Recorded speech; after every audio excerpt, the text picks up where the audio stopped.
This is Anthony from GCAS Solar Technology, and today I'd like to introduce you about our 100% solar energy air conditioner.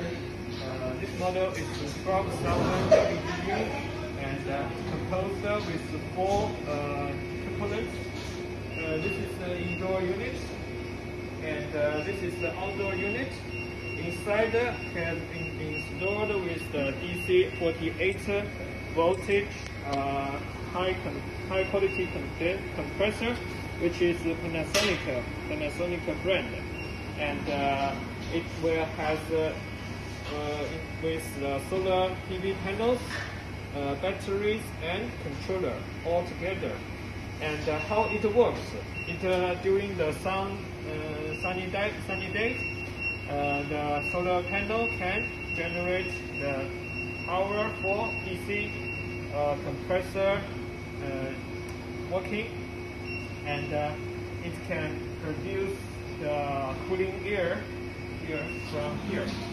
We just have a small control, very convenient and very easy for the controlling the temperature and the working mode.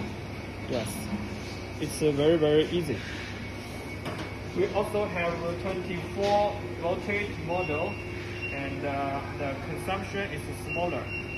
And there is many other advantages, like a brushless DC motor.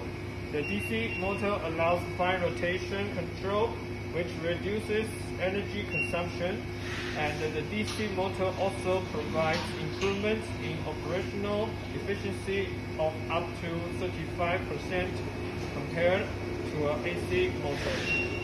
Yes, so if you are from some regions with lack of electricity, this air conditioner is recommendable for your choice. Okay, thank you.